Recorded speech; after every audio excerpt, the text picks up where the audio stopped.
stories of Brisco and Bradshaw. I would be Bradshaw. That would be your Chickasaw native, your Chickasaw Hall of Famer, Oklahoma's favorite son, Mr. Gerald Brisco. And what a great treat we have today. Those books behind him, Charting the Territories.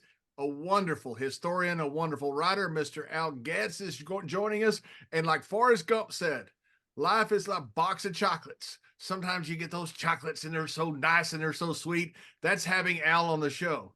Sometimes you get a chocolate and it has acid in it and it kills you dead. That's our topic for today. We're discussing Oklahoma. So let's go with the box of chocolates, Mr. Al Gates. Welcome to the show. Well, thank you very much for having me.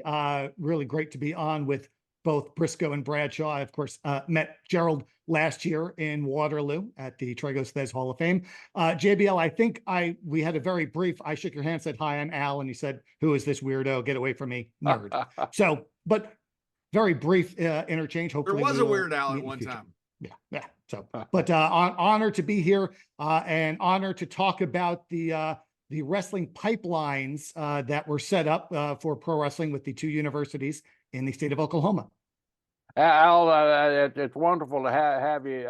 John usually say, I've been so excited as soon as Mr. Brisco told me who a guest was, but I was so excited as soon as you consented and you and I talked about an appropriate topic that all three of us would want to hear about, and that's a great state of Oklahoma professional wrestling. But let's pause that for a second. And John and I both want to congratulate you on receiving the Melby Award 2024 on the 25th anniversary of the Luthez George Tragos Hall of Fame at the beautiful Dan Gable Museum in Waterloo, Iowa. Congratulations on that, well deserved and long time coming, but deserved nonetheless. Thank you. It's an incredible honor. Every time I look at the list of past winners, I actually get a little nervous. And I wonder, do I belong? But I think because the approach I take to wrestling history is different than most. Instead of I always say, if you want accurate information about the history of professional wrestling, one of the last things you should do is ask a pro wrestler. Some of them are prone to embellishment. So what I do? Yeah, really? I know. Shocked. Especially those south of the Red River. Yes. What I like to do is going to research through old newspapers and other historical documents to try and find what really happened. And of course, many times it does match up with the wrestler's version of things, but every now and then it doesn't. And it's important to present every side of the coin and let readers, interpret everything for themselves. So, Al, what you're saying is that not every arena was sold out for the title hanging from the rafters? I've never seen anyone hanging from the rafters. Every night was not a sellout. Every wrestler did not win every match, except for the times when the booker tried to screw them over. It's not quite the way it went. Al, we were talking before we come on the air, your unique style of writing where you're charting, and I kind of, so John would understand it, it kind of related to how the stockbrokers chart the stock market. Yeah, how you charted each individual territory through a period of years and their top talent and their worth and their drawing power. Would you like to explain a little bit of that to John so he'll understand? And in simple language so the Texan can understand. Sure. So my background, aside from dabbling in pro wrestling on the independent scene and in various other capacities, I have degrees in actuarial science and finance from Georgia State University. So I'm kind of a math nerd. And for years, there really hasn't been anything in the way of statistics for pro wrestling. We know how many times Bruno sold out the Garden, things like that, how many times Flair won the title, but there's never been statistics for wrestling like there is for baseball, where we not only know Jeter's stats, but we also know, the everyday, the journeymen of baseball. We know how many home runs they hit or their batting average. So I developed a statistic and I called it statistical position over time, which sounds boring. But if you look at the abbreviation of those four words, it's a spot rating, because for better or for worse, it measures a wrestler's spot on the cards, but in a number. Were they in the main events? Were they in the mid cards? Were they a preliminary wrestler? And did that change over time? And you can actually track, just like you can track a stock going up or down, you can track a wrestler starting out in their career, maybe working in the prelims and working for some smaller territories. And then they might go get a push somewhere. And then when they go back to the territories they had been to previously, they're now in a higher spot, or sometimes they'll be a baby face and then they'll turn heel, and that gives them a little bump up the card. So it's just a way of having a statistic that can be applied to all the wrestlers, not just your superstars and main eventers, to give us an idea of what their role was in a territory at a certain time. Cool. Well, Al, I want to get into that state, that place that's north of the Promised Land, that desert area. It's full of bingo parlors and things like that. But they had a lot of pro wrestling there, a lot of history there. It's always been so interesting to me about how pro wrestling starts in different areas. You know, Roy Welch, to me, it's just one of the most fascinating characters in wrestling history. The way he would go around and he would set guys up in bars, you know, with the arm wrestling match and then something else. Then he'd challenge them to a shoot fight outside. And then, of course, that's what he was trying to get to the whole time. You know, it was all a setup. But that led to pro wrestling in a lot of places. How did wrestling start in Oklahoma?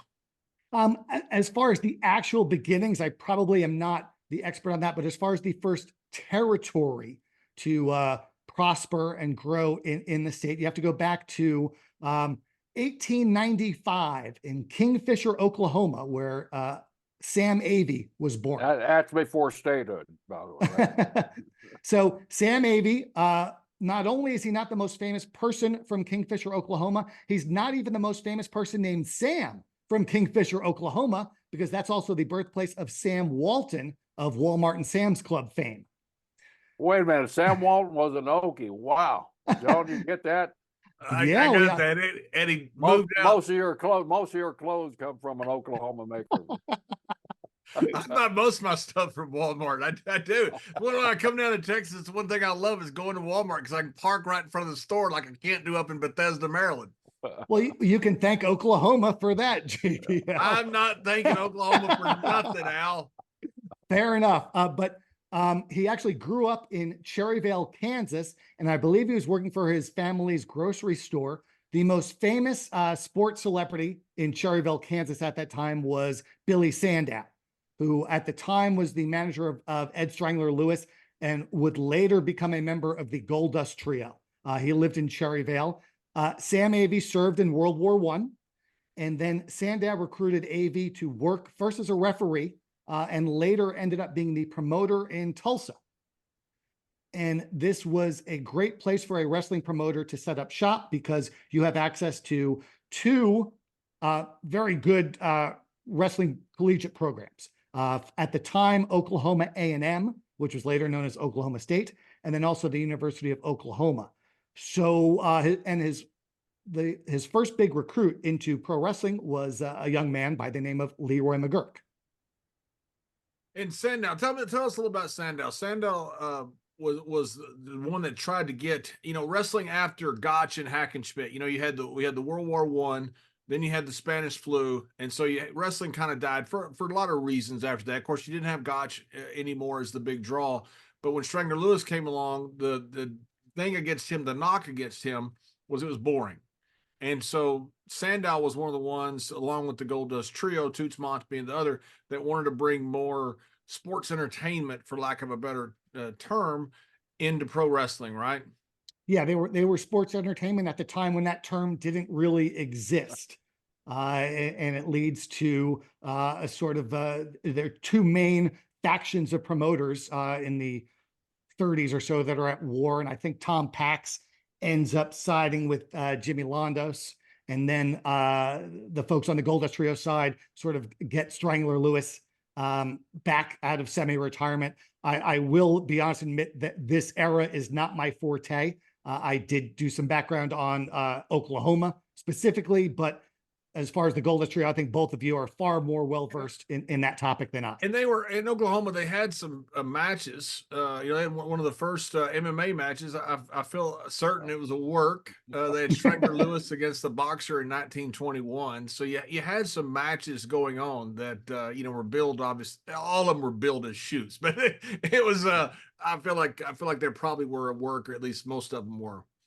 They were some weird combination where they they work to present an entertaining match, but at the end, it's every man for themselves. I know one of the first collegiate wrestlers from Oklahoma A&M to go pro was before Sam Avey took over in Tulsa, and that was Earl McCready, who was a heavyweight.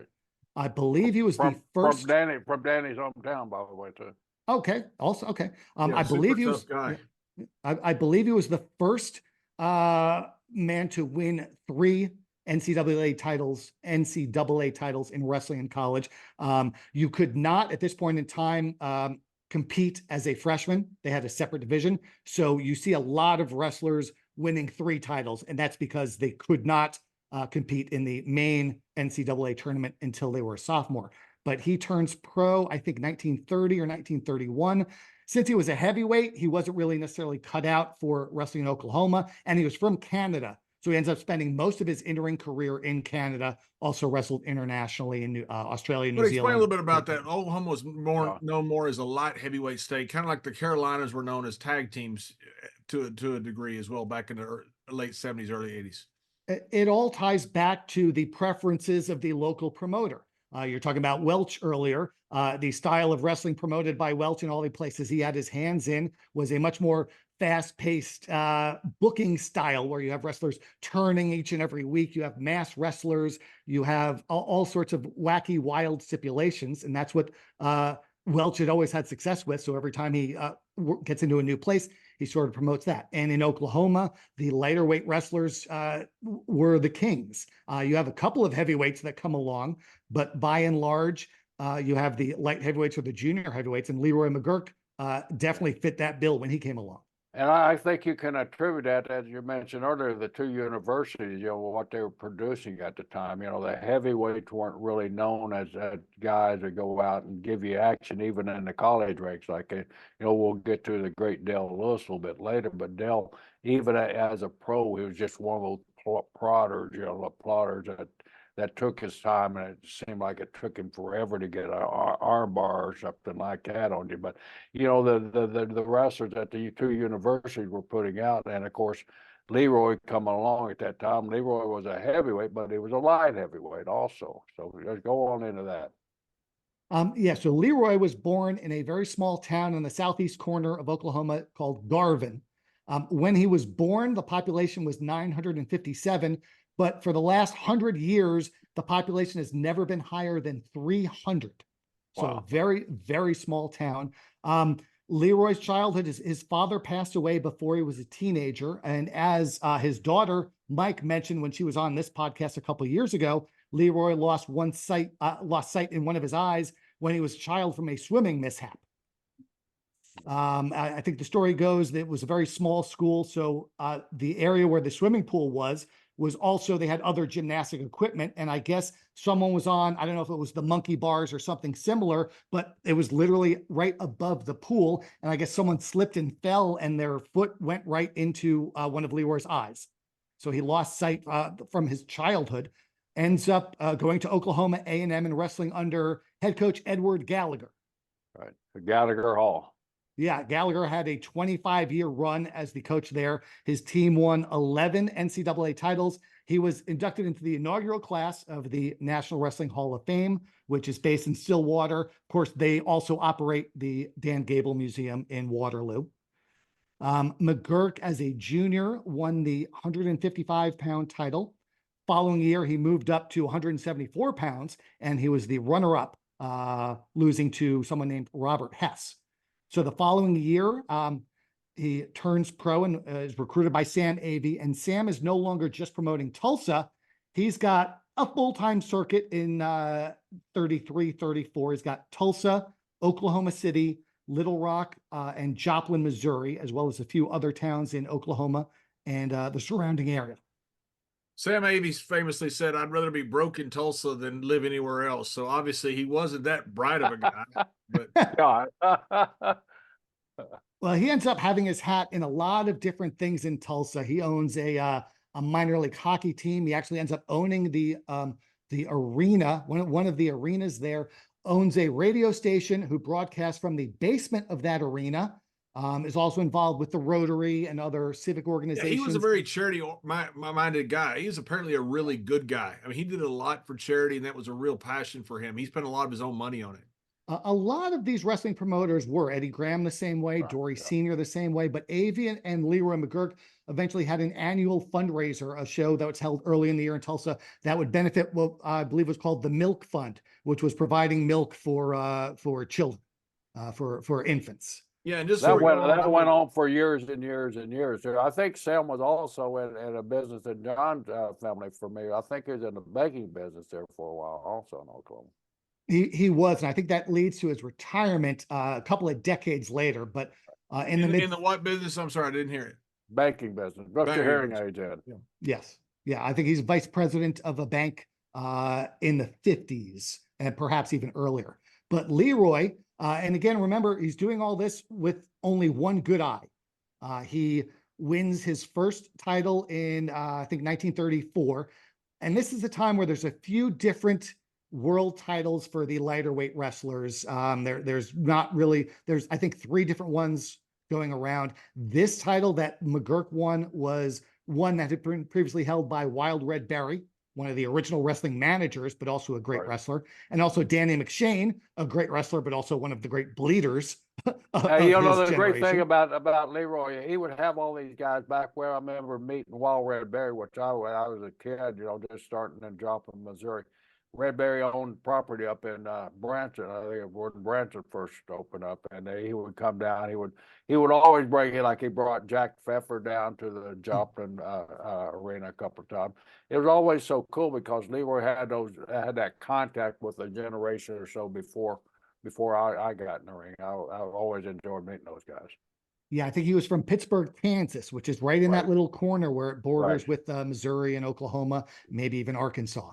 Hey, before we go on a little bit, I want to go back just a second. Billy Sandow was such an interesting character to me. Born in Oklahoma, he's one who broke in Sam Avey and Edward Strangler Lewis, but he tortured Jack Dempsey for years with challenges to Jack Dempsey. Offered him $10,000 to get in the ring with a wrestler, and they almost did it. But apparently, according to Dempsey's handlers later, Dempsey had no desire to be in there with a shooter. He was letting the publicity go.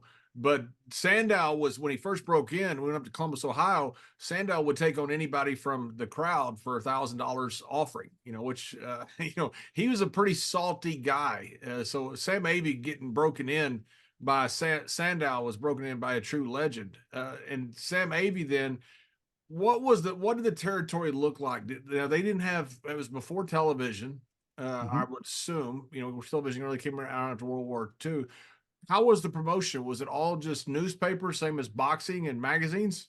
Yeah, they were just using newspapers to promote their events. I know even after TV became a thing in a lot of the towns in Leroy's territory, they wouldn't have the weekly TV show. In Wichita Falls, Texas, their only form of television promotion was the day of their shows, which I believe were Thursday nights. The wrestlers would come in early and they would have a 5-minute segment on the local news. And that's all they were able to do to promote their matches. But in the newspapers, they would always have detailed results from a show. And then in the Sunday paper, they would post the lineup for the next week's show and say, because of what happened Thursday night, this is going to happen on Sunday. So they're, instead of using visual aspect to show you these angles, they're just using the newspapers to do it. You know, it's funny. I read also where these old time promoters, because of the lack of social media, say, and television and media out there, they were very creative in how they promoted. I read what I wanted to know how they draw these big houses like Chicago. I read where the promoter, he went to the local bread company that distributed bread throughout the city of Chicago, and he worked it in where he could put a flyer. He figured people got to eat and they got to eat bread, so he put a flyer in, London versus whoever, in Chicago Stadium, such. So that was some of the creative methods that these old promoters used to promote, which I thought was brilliant. We still did the TV sometimes when I was breaking in. Dick Murdoch, I remember one time before he had a show somewhere, and we didn't have TV there, and so we doing a local news, before the show. So it aired at 6 o'clock. The show would be at 7:38, whatever. And I was going down one day for the thing, and Murdoch was, create some excitement, kid. You know, that was how you talked them in. You had to talk them in, sometimes just from the local news or whatever you had, because you didn't have social media and all the stuff that they have today. Right. But yeah, a good talker, someone like Murdoch, they only need 90 seconds. They need 60 to 90 seconds, and they can talk you into driving on down to the arena. I know Goulis in Chattanooga, their TV aired the afternoon of the live show, the house shows on Saturday night. So they'd have TV at 5. Wow. And they would run a big angle at the end of the TV and say, in 60 minutes, we'll be at the auditorium, and we're going to settle this once and for all. Now, was Avey the first promoter? He was, from what I've read, he was the first promoter in Oklahoma, right? So he started up that territory. He started up that territory pretty much from scratch. How did his territory do? And that's one of those questions. It all depends on who you ask.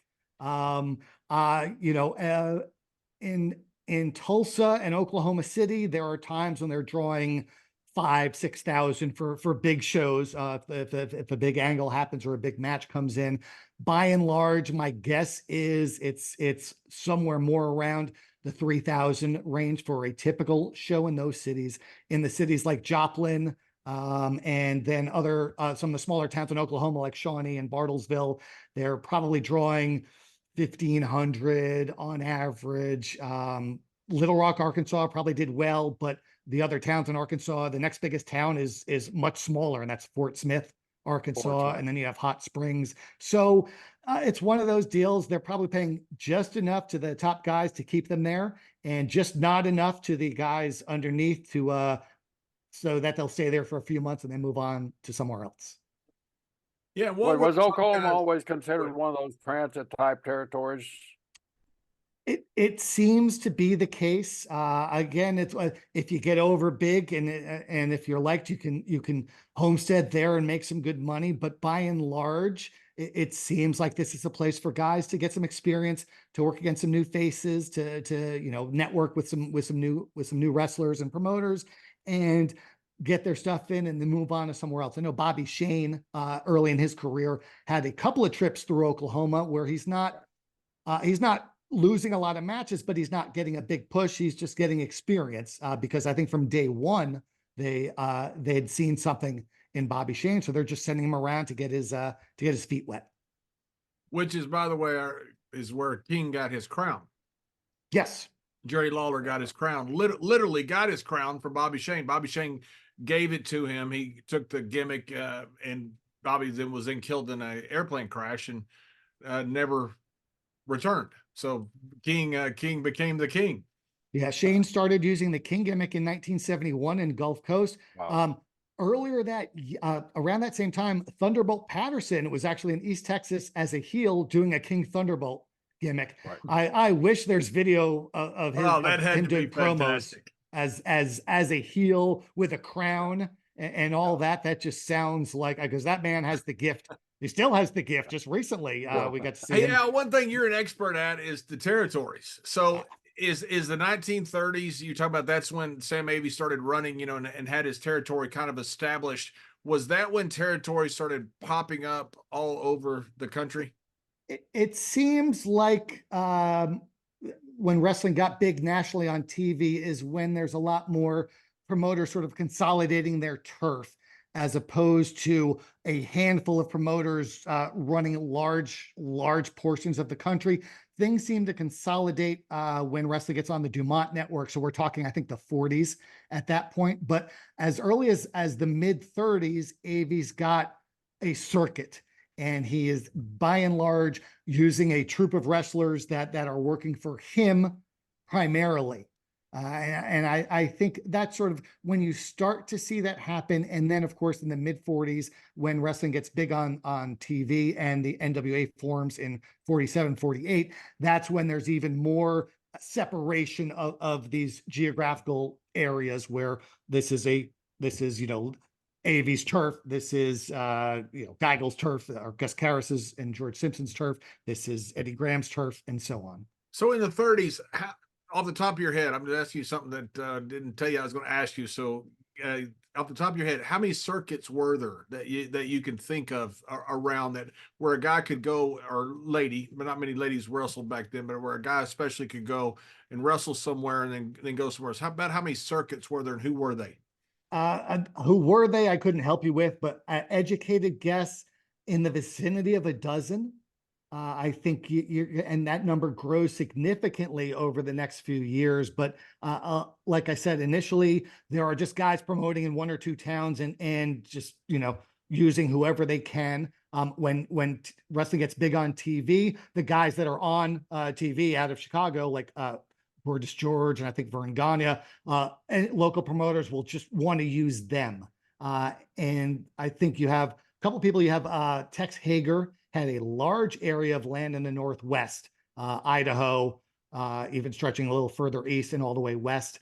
But because cars aren't that big in these days, I think train is a mode of transportation that a lot of these wrestlers use. So you can run shows far apart from one another, and the wrestlers would literally just hop on the train to go to the next town, as opposed to in the 50s and where you just get four guys in a car and drive a few hours down the road. Same with baseball. You mentioned trade.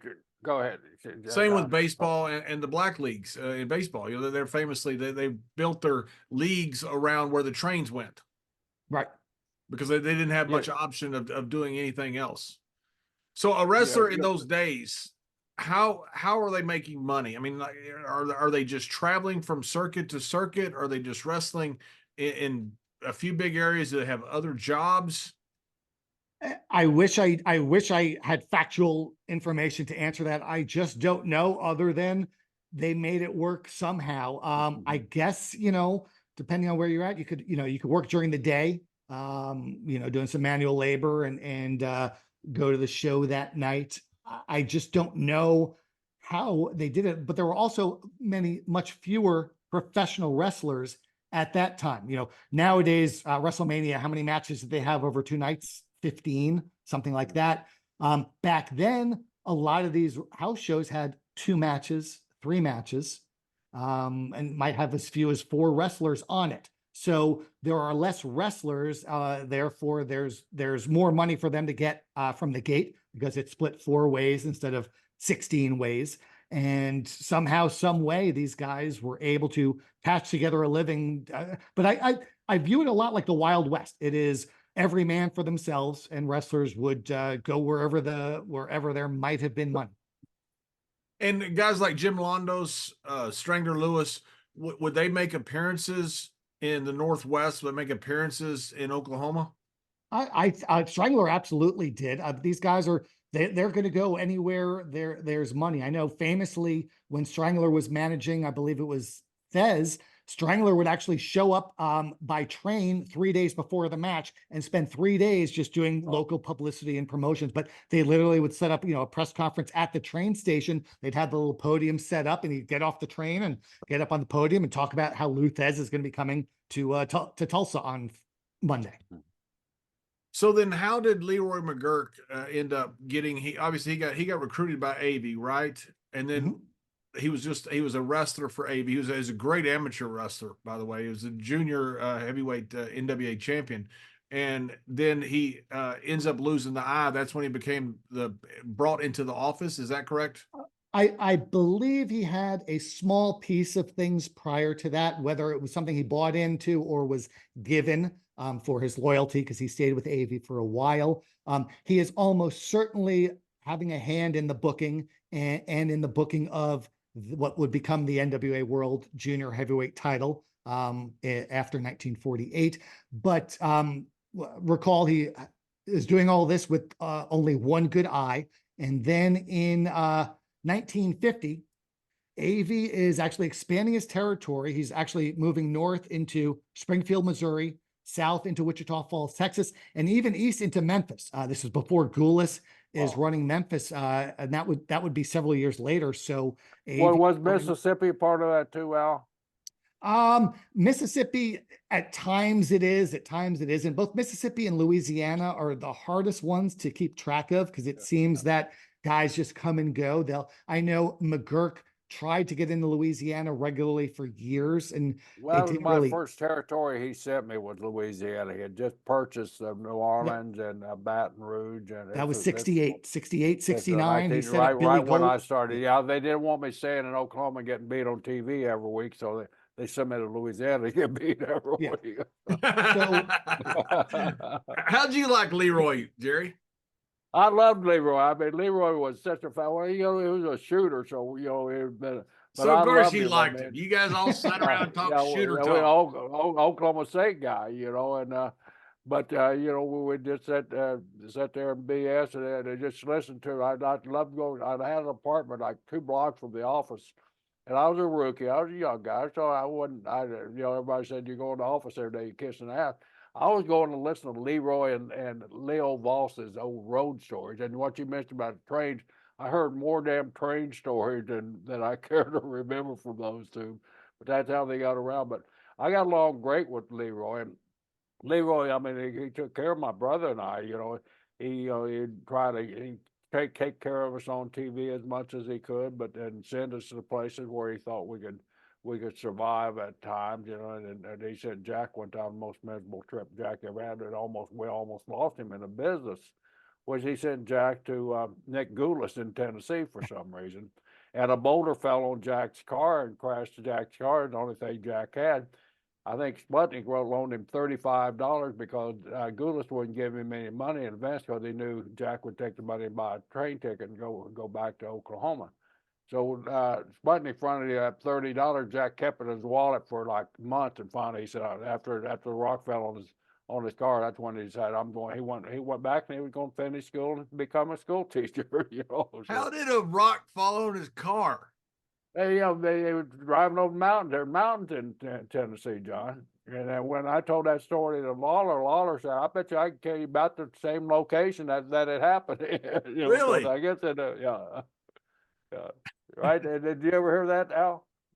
So when I worked as an independent manager, I worked a lot in East Tennessee and West Virginia and in that area. And yes, there's a lot of mountains, and the roads are little 2-lane highways with twists and turns. And there's always signs that says, "Watch out for falling rocks." So probably Jack was the one who put those signs up probably a few years earlier, exactly. sort of hammered him into the ground. One of the problems with history in Mississippi, Louisiana, and Oklahoma is nobody can read or write. So there's not a lot. Not a lot. That's the reason they illustrated with a rock falling down the damn mountain. That's right. That's right. But anyway, yeah, Leroy was good to Jack and I, and then he understood. Was he blind then, Jerry? He was totally blind when both of us got in. Yeah, and Al can go, but he. I just thought he had so many guys that he was loyal to, and that was loyal to him. Like Red McKim, Irish Mike Clancy, Italian pizza joint. All these guys had businesses, and we left out a guy when we were talking about the Sooners coming. The famous Billy Martin. Billy Martin was a fire marshal there in Tulsa and then wrestled part-time, who was also a 3-time NCAA champion. His son was a 4-time NCAA champion. So there was so much, that we had in common. Yeah, I got along very well with him. I never understood how a guy could do color commentary, and he's blind. That's the craziest thing I've ever heard. But he did it. The rumor was he did it. He did it well, and he sat there at ringside so many years, being blind. And you always hear, blind people are people with one of their senses. They compensate in other ways. He'd hear those sounds so many times. What is that? What did the guy do? That his memory was so good, he could hear that sound and relate it to an arm drag or a body slam or something like that. The story of him trying to shoot Brian Blair is one of the best stories ever. I hope Brian's watching this because we're so sorry he missed. I'm just kidding. I love Brian. There was another similar story with Pepper Martin, who would go on to be an actor in Hollywood, where I think Leroy was chasing Pepper around the office somehow, and he didn't catch Pepper, but Pepper wasn't able to get away somehow. You got a blind guy with a gun, and there's nothing good that comes out of that. No, that definitely is not. Jerry, was Mike around during those times, Mike McGuirk? Oh, that's the problem with Brian. I know that, but I went. Yeah. I know that, but I mean, was Mike around in the office? Because Mike's when I was there, she was a baby, so I was much too young for me. So I wasn't asking about she was your yeah, you girlfriend. were. I was asking if she reacts. I like Mike. Yeah, Mike's a great lady. Yeah, She's a great very lady. successful in the real estate business there in Tulsa now. But let's get back to Leroy. When he lost his second eye, can you take us back to that? Sure. So that's 1950. On February 6th, Leroy wrestled Angelo Savoldi in Memphis. The next night, he went to Little Rock with his protege, a wrestler named Cowboy Bob Clay, who later became promoted some of the towns. While driving back from Little Rock, Bob slams on the brakes to avoid hitting the car in front of him. And according to the story, what happens is Leroy is thrown into the windshield. He's, of course, wearing glasses. The glasses break, and either the edge of the tip or the glass itself somehow cuts up his eye and his eyelid. He goes into emergency surgery immediately and was never able to regain full sight in that one good eye. And so that match with Angelo Savoldi on February 6, 1950 was the last match he ever wrestled. Now there's an urban legend that this car accident was not true and it's a cover story. I don't believe it, but this is Stories with Bradshaw and with Brisco and Bradshaw, so we can address it. There are people that believe that he lost the second eye in a bar fight, and they concocted this car accident story as a cover-up. There are articles the day after the accident reporting on the accident. I believe the accident is the true and legitimate story of what happened, but just in case there are listeners. Because I've heard it told by Leo Voss and by Bob Clay itself, when I was traveling down the road with them. But there are always fantastical stories in pro wrestling that people. That's what makes our true. business so great. That's the reason guys like you are so intrigued, because it takes so much research to get facts from fishing, where you mentioned earlier. Our business doesn't really have the stats that baseball and football and all that have, right, because of this reason. The guys are so back, and when they do tell the story, it's usually like you said, an embellishment of the story. Yeah, so that's 1950, and Leroy's in-ring career is done. But again, they're going to look to their pipeline to the universities in Oklahoma, and in the very early 50s, they recruited a man by the name of Dick Hutton.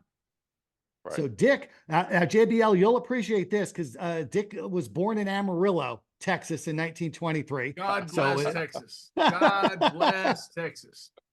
And like many guys at the time, he was already in his early 20s when he starts college. So I'm sure both of you know why that is. People in Oklahoma are in their 20s when they're in 8th grade. Al, you set them up for that. Thank you, Al. Thank you. Hook, line, and sinker. But the real reason was because he joined the Army and served in WW2. So in 1947, he wins the NCAA championship in the heavyweight division, defeating another future pro wrestler by the name of Ray Gunkel, who would eventually become a wrestler and the promoter in Atlanta. Purdue University. In 1948, Dick Hutton wins again, but in 1949, he does not win. Do you know who beat him in 1949? Vern Gagne, in a very controversial decision. Yes, this was, I think they wrestled to a 1-1 tie, but Gagne was given the win because he controlled Hutton for longer periods of time during the match. What's your take on that, Mr. Brisco? I think it's BS because it was one man's decision, and everybody in the building thought Hutton controlled the match. But the story that I heard, the urban legend story that I heard, that right at the what did it, because you went 7 minutes at regulation time, then you went an additional 3 minutes, and the referee, one guy making the decision, the referee, and they did it on aggression. So what I understand that right at the end of the overtime period, that Vern shot in for a shot, and that Hutton went off the mat, and that caused him to be accused of stalling, one stalling black mark, as they used to say back then. So they gave the referee gave the decision because Hutton stepped out of the mat one time, and that gave the decision to Gagne. but that's a cowboy story.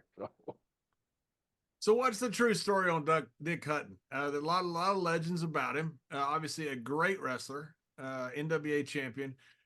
The knock on him was he was boring. Boring, and he was boring. He's like the earlier guy with Del Lewis. I mean, he was boring. But they did everything. They gave him $100 bill or $1,000 bill taped it on his chest, and he'd go on TV or whatever. Say anybody out there can say 5 minutes, you can have this money off myself, right? Yeah. It seems to be the case with a lot of the heavyweights at that time that came in from amateur wrestling.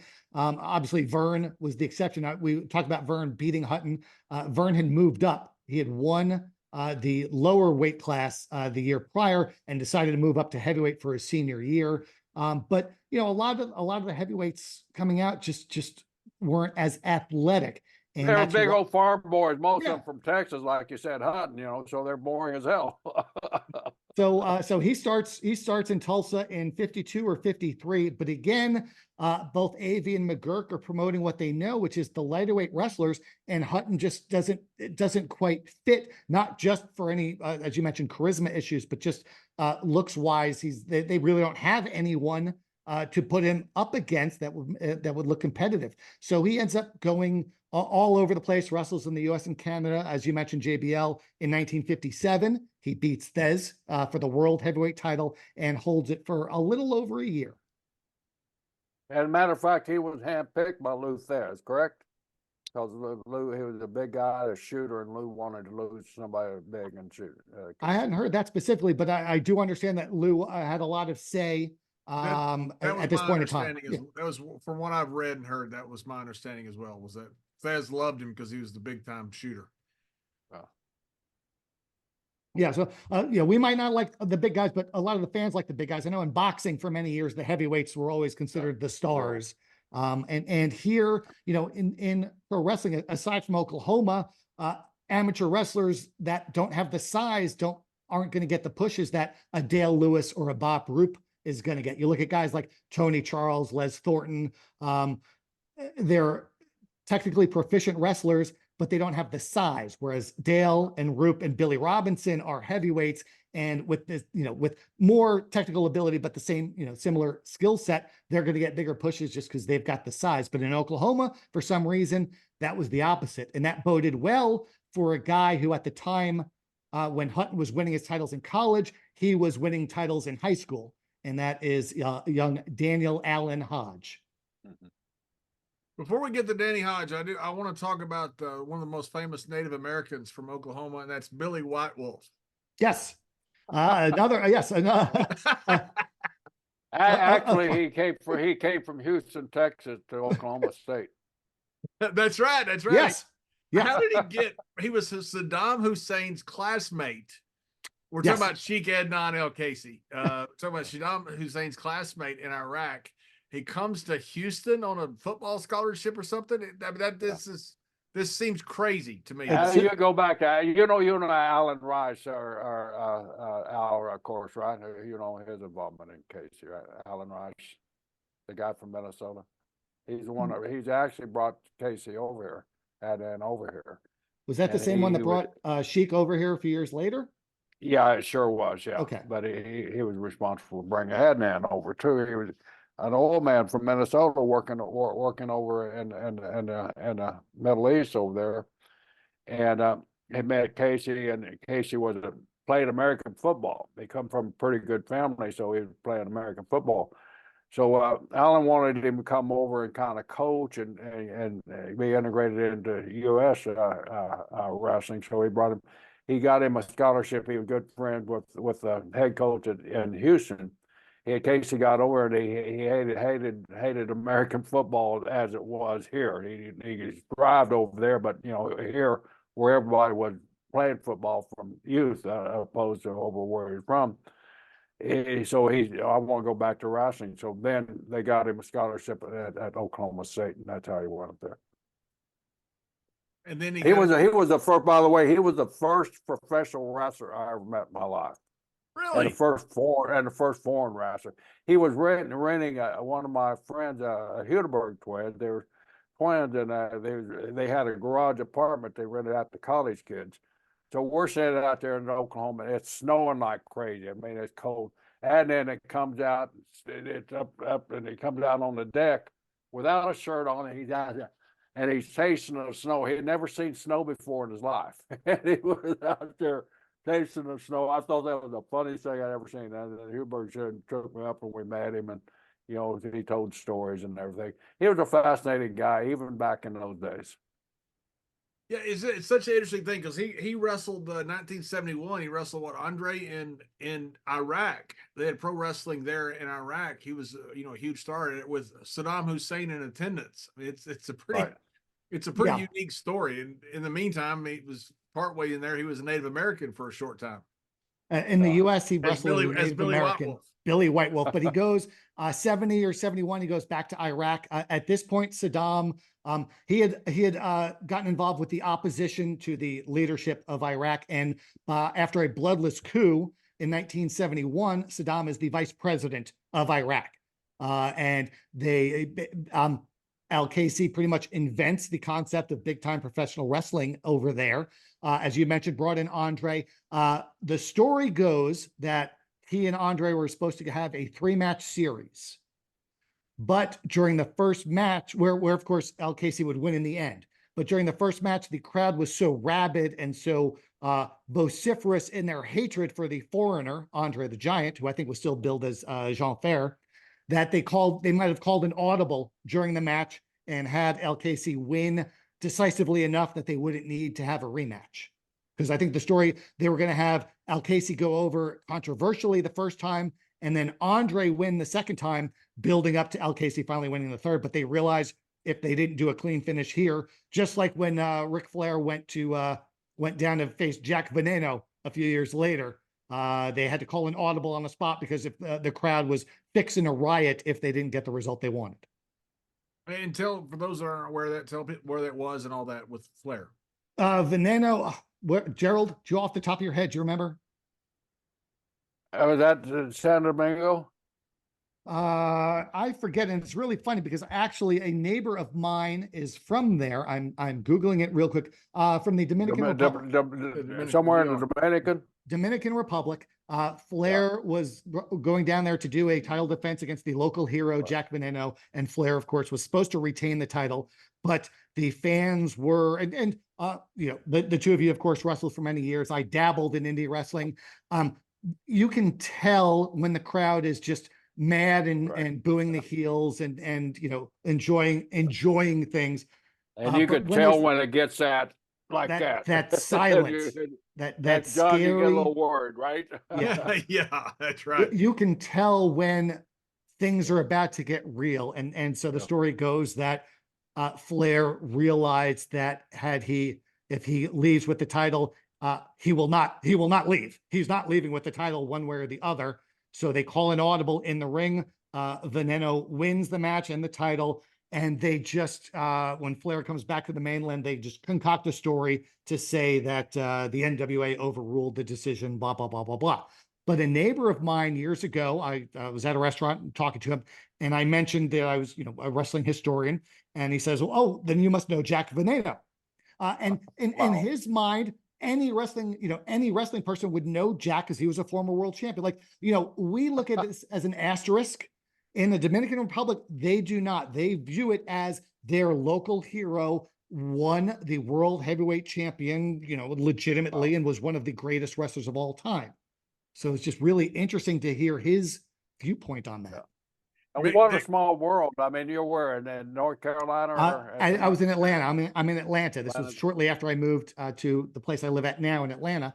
But just so happens he's of the age that he remembered that, and from the place that had happened. Amazing. Yeah. Dick Murdoch and I got into a fight with a whole bunch of fans one time going to the ring to face Kerry, and one of the, I don't know if it was Kevin or whoever it was, but Kerry mainly. They had a quarter beer night and they wanted to sell gimmicks. They had a long intermission and fans were mad. And me and Murdoch come out and we get into a freaking riot. So we get in the ring and finally Kerry comes out and does the right thing, gets on the microphone and says, "The guys, let me handle this my way." And he pretty much saves me and Murdoch from a pretty good beating. And I went, thank goodness. Kerry gets in the ring and goes, "Get heat on me." And I said, you put the claw on me now, or I will take my own hand and put the claw on me because there will be no heat whatsoever. You're winning now. Yeah, there's a time when you realize that better get out of town. Yeah. Again, the whole idea is to react to the crowd, and as much as the incredibly choreographed stuff that I hear happens today, I don't know for sure. Sometimes it's just you just go out there and play it by ear and let the crowd dictate when to switch things up. Was the Iraqi show, was that the one Bob Roop was on that they snuck him out? I think that's a different one. I think the idea is it is a different one. Similar to Japan, the concept was the local heroes against the foreign menaces. So they gradually bring in a series of heels from different countries. Jean Fer from France, George Gordienko from Canada, and eventually Bob Roop from the US. And the idea is to show that Iraq is superior to every other country in the world because their wrestler can beat the other wrestlers. Yeah, Al Perez told us an incredible story of almost dying down in South Africa. Remember, Jerry, where Al went down there with the WCCW title, and he's lucky he's alive. I mean, there's some times you travel places that the local hero really is the local hero. The Battens used to tell me the stories about the fans in Puerto Rico throwing batteries at them constantly. So the deal was they also had bricks that people would sell outside the arena, would sell bricks with the heel's name on them. That's like the gravel outside of Puerto Rican arenas too, Yeah. So not only do the fans buy it to throw at the wrestlers, but also it's a good barometer of which heels are the most over by who sells the most bricks, because they all had the heels' names already written on them. So, did the Battens sell more bricks than, Al Perez? So they're going to get a bigger push. And then the promoter goes out, all right, who sold the most bricks tonight? And these are my main event next week. That's how they decided. And some of my days in indie wrestling, I got paid in bricks. So there you go. So anyway, we're to the point where Leroy McGuirk finds the great Danny Hodge. And so tell us about that. Before he finds Hodge, we have to talk about Hodge's childhood, because it's actually not too dissimilar from Leroy McGuirk's childhood, where there's some tragedy. Hodge was the second of 4 children. His father left shortly before the family's home burned down when Danny was just 7.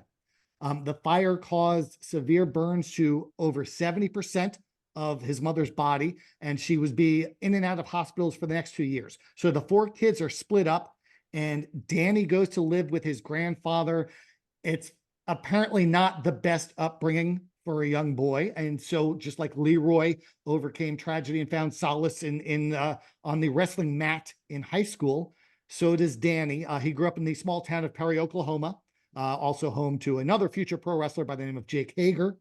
I occasionally on Twitter, I make a joke that no matter what Jake Hager does in his career, he will always be the second most successful wrestler to come out of the small city of Perry, Oklahoma. And a lot of them say the third because of McCready. That's right. You mentioned earlier. So you go down to city square there in Perry, Oklahoma. There's 2 statues. There's McCready statue and there's Hodge statue.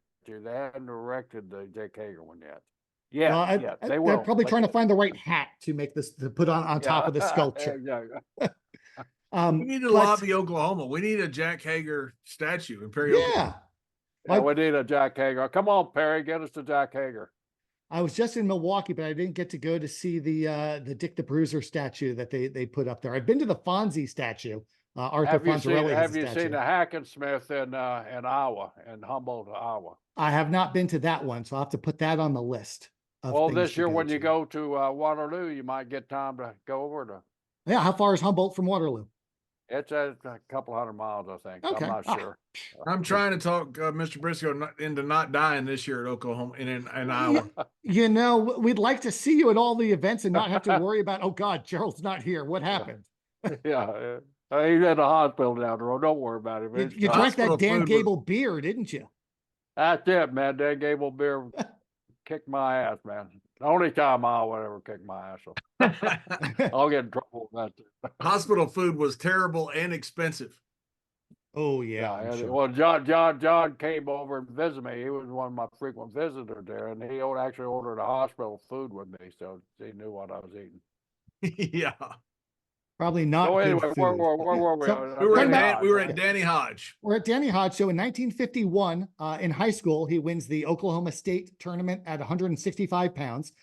He joins the Navy after high school. In 1952, and this is before he's even in college, but in 1952, he makes the U.S. Olympic team and competes in Helsinki, where he lost 2 out of his 3 matches, so 17 didn't years do old, 17 years old. fantastically. And of course, Hodge ends up not going to Oklahoma A&M, later known as Oklahoma State. He goes to the state rival, the University of Oklahoma. He never got over that either, Al. I mean, we'd be traveling down the road, and sometimes he'd elbow, you know, and he made us pay every time he came into our arena. He pinned a guy in seconds, and on purpose. He was Yeah, so so- up because it was Ed Griffith that I didn't recruit him at that time. He thought he was too old. Yeah, again, he's not your 18, 19-year-old because he served some time in the Navy, but he wins the NCAA championships 3 straight years in the same weight class, 177 pounds. He is the first amateur to be on the cover of Sports Illustrated. He was reportedly The not only was he, only amateur. only one to date that while they were an amateur, they were on the cover of Sports Illustrated. Not only goes undefeated, but reportedly was never even taken off his feet in 3 full years. In the 1956 Olympic trials, Hodge lost to Bill Smith, who won the gold in 52, but Smith ends up not being eligible for the 56 Olympics because in between that time, he'd worked a little bit as a coach. And back then, you know, you couldn't have any professional income. So Hodge took his place and won the silver medal. He loses to Nikola Stanchev from Bulgaria. So And a very controversial call on that also. Again, the Oklahoma guys seem to be getting screwed in these Olympics. I Gerald, wonder what's why. the deal? Would they have Texas judges? Oh, they're so damn good, man. Oklahoma guys, like everybody's against them. You know, when Oklahoma State. So Al, that interrupted John because he's going to bash Oklahoma here. Okay, the reason it's controversial because a Russian was slated as #1 guy there, and they knew Hodge could beat this guy, correct? And so that rings a bell. That there was, I think there was one of the judges was Russian, and there was some sort of controversy going on. And this was, this is the reality of some of the world politics at the time. Is these Olympics are held in different countries every year, and it really is amazing when you look and see how the home country does. They always do better than they do the rest of the time when they're the host of the Olympics, even though the judges are from all countries, and it's not just all hometown judges. It's just like a home field advantage in all pro sports. There's just something to having a home field advantage.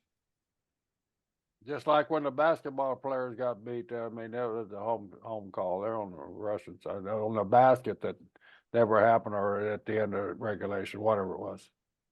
Yeah, so Hodges, that is in the mid 50s, and around this time, we had mentioned earlier, Sam Avey is not just the wrestling promoter in Oklahoma. He's got his hands in a whole lot of other businesses. As you mentioned, he's in the banking industry. He's senior vice president of a bank. So in early 1959, Sam Avey announces his retirement from pro wrestling promoting, and either sells or gives, or somehow, some way, gives the entire company to his once protege and now partner and friend, Leroy McGuirk. So now Leroy has the full reins of this territory, which is often nowadays referred to as tri-state wrestling.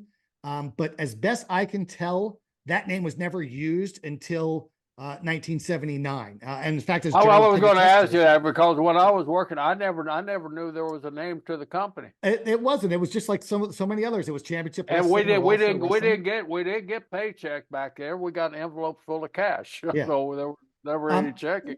what happens is when Leroy and Bill Watts split in 1979, Leroy eventually names his new company Tri-State Wrestling. And I think the term they use in TV is they retconned it. So now whenever they refer to McGuirk's territory, they use the most recent name, which is Tri-State Wrestling. But it never was confined to just 3 states. Since the 1940s, it was always in at least 4. At one point, it's in 7 states. So it was never called Tri-State Wrestling, but unfortunately, some people still call it that, which is again one of those things that just the weird idiosyncrasies of wrestling is that we try to come up with names for these territories. So I call it in my books, I call it the McGuirk Watts territory in the 1970s. Just like a lot of people refer to Goulis's territory as Tennessee, but since they were in a few other states as well, you just got to call it the Goulis territory or Goulis Welch Enterprises. And so was that who Leroy McGuirk was wanting to build the territory around? It sure seems like a natural fit, just like a generation earlier, AV handpicked McGuirk to be the centerpiece of his territory. In 1959, Danny Hodge actually goes into boxing, hoping to become a professional boxer. And he actually goes, I think, 7-1. Most of his bouts are against boxers at a similar level of experience. I think there was one guy that beat him, but he ends up beating him in a rematch. So every boxer he's faced, he's defeated at least once. But then they put him on April 29th, 1959, against a guy named Nino Valdez, who is a far more experienced boxer than anyone Hodge had ever faced to that point. He outweighed Hodge by 20 pounds. And the year prior to that, he was ranked number 2 as a heavyweight by Ring Magazine.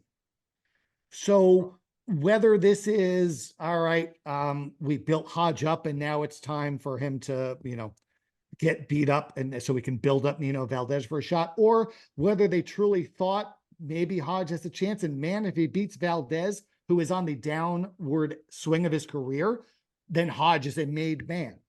Doesn't happen that way. Hodge's tale to me was that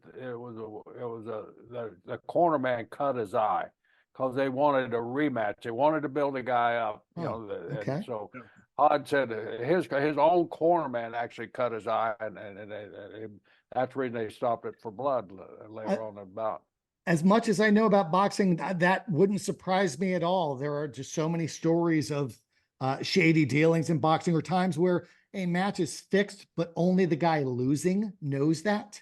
I don't think Hodge would have reacted very well to that. So they did something else here. I think also Hodge had some issues with money that he had been promised. Well, he never got paid. He didn't get paid for a single one of his professional boxing bouts. Well, that's very sad, but also very fortunate for us and for Leroy McGuirk, because after that bout in April 1959, he says, "I'm done boxing and I'm going to become a professional wrestler." So he probably already had the connection with Leroy. It was just a matter of the timing being right, or Hodge being ready to go full on into it. October 2nd, 1959 is when Hodge has his first match in Tulsa, and it's against a wrestler at the time was billed as Sasha the Great. I'm sure Gerald knows who it is. JBL, do you know what name he's better known as? I do not.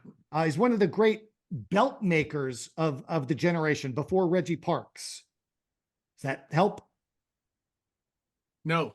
Okay, Gerald. He's a Texan. No, I can't remember either. That was Nikita Mulkovich. Well, Mulkovich, yeah. So the Mulka belts. Mulkovich tried to shoot with me when I was a rookie, and Danny told me, "What are you letting him do that for?"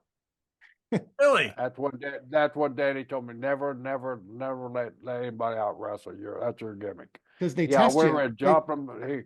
He tried to put the sugar on me, and I was smart enough to know after I let him get it on me. But I'm out there. I'm just a rookie, man. Maybe 5-10 matches in, and he's out there. He's wanting to make a point, and he's starting to rough me up a little bit. And I'm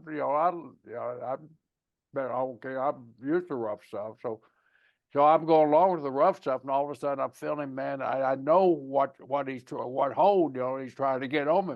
trying to pass me out, trying to put me out, and I fall out of it. Back in those days, it was 2 out of 3 falls. We come back after the second fall, going to the third fall, because I think he didn't want to go to the third fall, so he just wanted to knock me out, pass me out. And so come out, and Danny said, "Why are you letting him do that, man? When you go out there to third fall, you got to show him what you can do. You're letting him eat you up. He's out wrestling you, out healing you, out working you.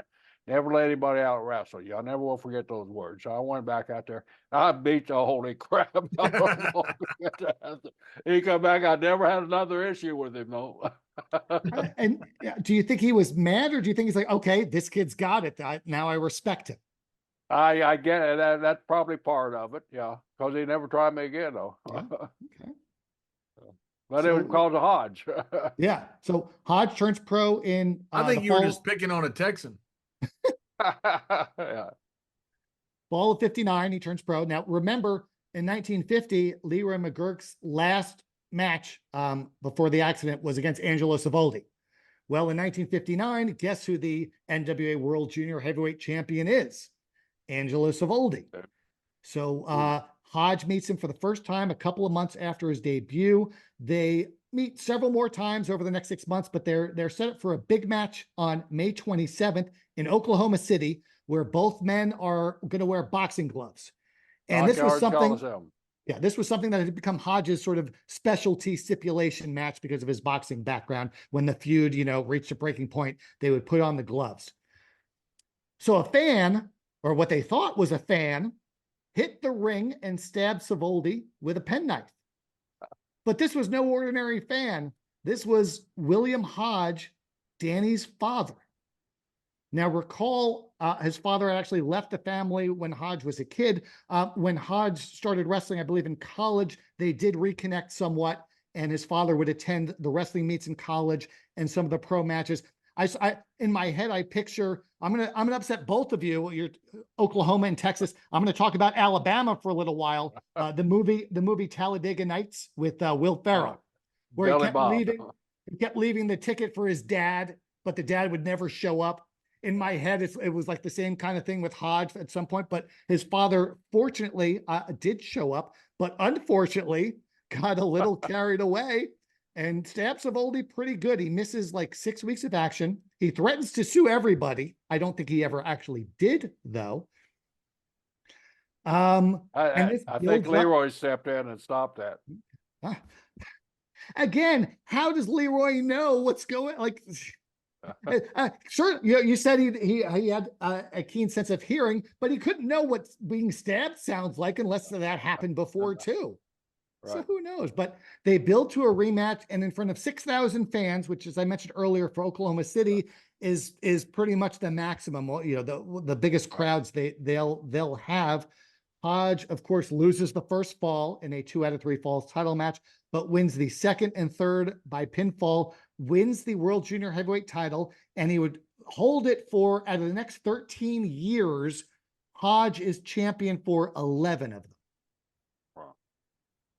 And that's not the only time a fan with a knife hit the ring and did some damage during a Danny Hodge match. Gerald, were you there? Was it 68 or 69? I was there 69, I believe it was, wasn't it? Danny got stabbed too. Yeah, this one. I that's think what you're talking about. Yeah, I would help Danny back that night. Yeah. So he's wrestling Jack Donovan, who had been a regular. Dandy Jack Donovan. Dandy Jack Donovan, who'd been a regular for Leroy for many years. With Vern Bottoms, his manager, who carried a brick in a purse for protection. His real life wife was his manager / valet, and she would use the purse as a weapon. But the stipulation for this match was that Donovan's second, who was another wrestler, Ronnie Reed, who would later be Cowboy Ronnie Reed, but later on Buddy Colt. Yeah, was later on Buddy Colt. He would be handcuffed to the ring post during the match, so he couldn't interfere. So after the match, Hodge wins, but after the match, Reed gets loose from the handcuffs, and they're double teaming Hodge in the ring. And here comes a fan. A whole bunch of fans hit the ring, but one of them in particular had a knife, and he's going to stab Donovan. He succeeds in hitting Donovan. What I think happens is that Hodge is making it seem like he's attacking Donovan, but he's positioning himself in such a way that he puts himself between Donovan and the fan. But because of that, Hodge is collateral damage, and I think gets a really deep gash on the back of his thigh. Cut his tendons. Actually, It actually cut his tendons. Yeah. And he's out for, I think he's out for a couple of months at that point. And Donovan was out for a while too. So, we talk about that silent heat, that crazy heat. Well, that's on more than one occasion, Hodge, was doing such a good job as the babyface in peril selling that he's got two people hitting the ring with knives on him. Yeah, that's when I started having doubts about my career choice. Yeah, because you're less than 2 years in at this point. Yeah, when I was helping Danny back to the dressing room, I just started rethinking my career path. Did you see it happen, Jerry? You know what? Well, I was at the back. I mean, there was one of those old stockyard cars, so there's a long you really couldn't see, but you could see the commotion. You knew something was going on. And back in those days, the baby faces and everybody would hit the ring because it wasn't an uncommon circumstance that when somebody hit the ring because of heat, as you know, Don, back in Texas and Oklahoma, heat was real heat back in those days. So it didn't take much, especially in those Coliseum days where those guys are sitting there juicing up a little bit and getting that Friday night buzz going there. So when the ring started filling up, of course, all the guys had started heading toward the ring, and then all of a sudden we saw what was. And the guy, I'll correct me if I'm wrong, but the guy actually rolled out of the ring and he wasn't caught for, I think, weeks and weeks and weeks or something. Yeah, I believe at the time they hadn't got him. I hadn't heard that they got him eventually, but I sure hope they did. They got him eventually, because he came back for more. That's the thing about he was bragging to somebody about doing it. That's when the guy was probably from Texas bragging about it, Oh, well, I got to say, we've talked about wrestlers from Oklahoma State and from the University of Oklahoma, but I do want to talk about JBL's alma mater. This is Abilene Christian University in Abilene, Texas. As far as professional wrestlers to come from there, JBL, you're the only one, but there was another man who did pretty well for himself in another combat sport, and that is boxing. Do you know who that is? I know exactly who it is. If he had 150 rounds instead of just 15, he'd have beat Larry Holmes. This is Randall. He only lost the first 15 rounds. Tex Cobb had Larry Holmes just where he wanted him. Holmes was getting tired, and if Cobb would have had just maybe 20 more rounds, he'd have beat him. Right. They said he had one of the best Cosell chins. quit. Yeah. Howard Cosell, which is another legacy of the great Randall Tex Cobb, said that if they don't call this match, he was going to quit because Holmes in his prime couldn't knock out Tex Cobb. Cobb had one of the all-time great chins, but another athlete that came from Abilene Christian University, we're recording this 2 days after the Masters completed. In 1971, the Masters was won by a man named Charles Coody, Coody, who beat Jack Nicklaus in the final round. And wow. Charles went to Abilene Christian University in Abilene. So there you go. So there's the three most famous athletes to come from Texas. But now let's go back to Oklahoma. Well, one more Randall Cobb story. Tex told this story on David Letterman. He got thrown out of Abilene Christian for shooting arrows from one dorm to another. It was maybe in Edwards' dorm. I lived, I think, in Edwards at one point, and they faced each other. And Letterman said, well, aren't you worried you would hit somebody? He goes, no. That's why I lit them on fire. That way they'd see them coming. Oh, yeah. Cobb, there's not a bigger legend from Abilene than Randall Tex Cobb. Unless you want to talk about Don the Lawman Slatton. I still go Randall Tex Cobb. Yeah. But yes. So we've gone over McGuirk, Earl McCready, Dick Hutton, Danny Hodge, Adnan El Casey.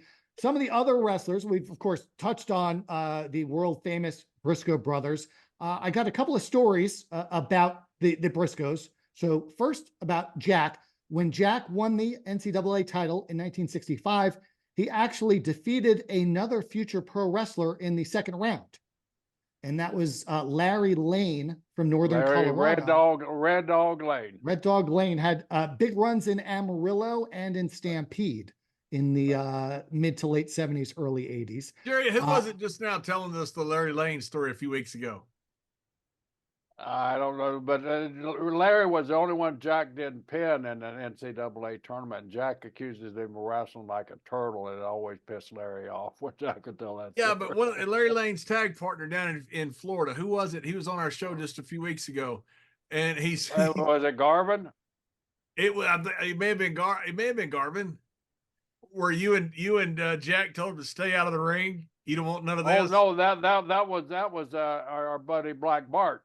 That was in Carolina, where we told Bart to stay out of the ring because Larry and Jack. That's right, because Bart said he was looking over the apron like this. Yeah, thinking, I don't want to be in there. But yeah, Jack carried that grudge because Jack said that's what prevented him from being named outstanding wrestler that year in the national, because he'd pinned everybody except Larry Lane, and Larry went up balled up like a turtle. Jack couldn't get in on him.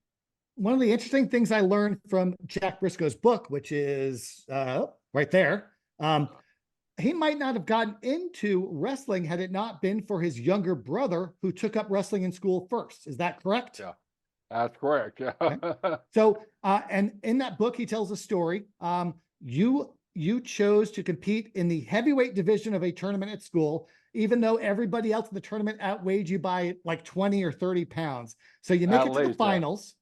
And you take on the son of the principal, and Jack's principal. Oh, Jack's principal. Oh, okay. That makes the story better. So Jack comes up to you and says, if you don't beat this kid in 20 seconds, don't bother coming home. Gerald, how long did it take you to beat him? 19 seconds, man. I pinned him, man. And that's only because, and that's you could have beat him in 10, but you were teasing. Yeah, I was working at the 20, you know. So that's a true story too, by the way. That's a great I story. was scared to death of Jack too. I believe he was going to beat me up. But Jack also in 1965, when he won, he was on the same team, Oklahoma State, with someone who I think is probably the best pound for pound wrestler in the history of the university, and that was Yojiro Uotake. Yeah. Exactly. He won gold medals in the Olympics in both 64 and 68. Angle talks about having a broken freaking neck. Uotake had a total separated shoulder. Yeah. In the middle of a bout, his shoulder separated. He came back to finish the match, and then I guess his coach just sort of jammed it back in. Yeah. But the 64 Olympics was the same year that Masa Saito competed. Right. Yeah. Notable. I'm over in Japan years later. We're on a tour, and it just so happens that we're off in this resort town. So we're checking into this hotel. I walk into this real fancy hotel, and I look up on the wall, and there's this big Olympic mural there. And holy cow! So I walk over. I see there's a guy standing on a podium with his arm in a sling, and it's Uotake. I'm wondering, why is Utake's picture in this hotel? Well, he married into a family that owned a bunch of resort hotels. And so they said, oh, that's Mr. Uotake. Is he here? Yes, sir. I want to see him. No, him, they boss, you can't see him. I said, where's his office? And they point back that direction. Of course, I just bust through the doors and everything. Kicked the door over there. Uotake sat back. He looked at me like, first time I'd seen him like since we were in college, It was cool. He took me out that night. John, there were 3 people that had downtown Tokyo celebration parade. One was General MacArthur. The other was I came from one of the premiers of Japan, and the third was Uotake. Really? That's how well thought he was in that, because he's a 2-time Olympic gold medalist, man.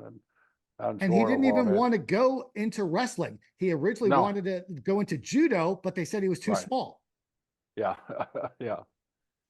And Mr. Yojiro Uotake, both his sons were Jack and I's teammates too, Masaki Hata and Tadaki Hata. They were both who started after the war. The prime minister appointed him to be minister of sports and to bring back judo, karate, and wrestling.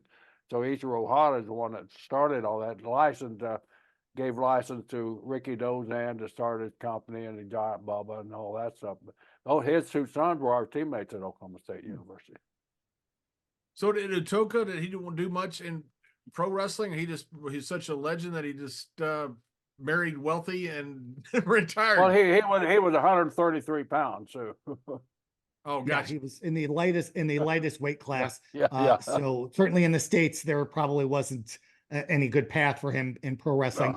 Of course, in later years, a few MMA superstars went through Oklahoma State, a couple of whom dabbled in pro wrestling. You've got Don Fry, King Mo, plus Randy Couture, Daniel Cormier.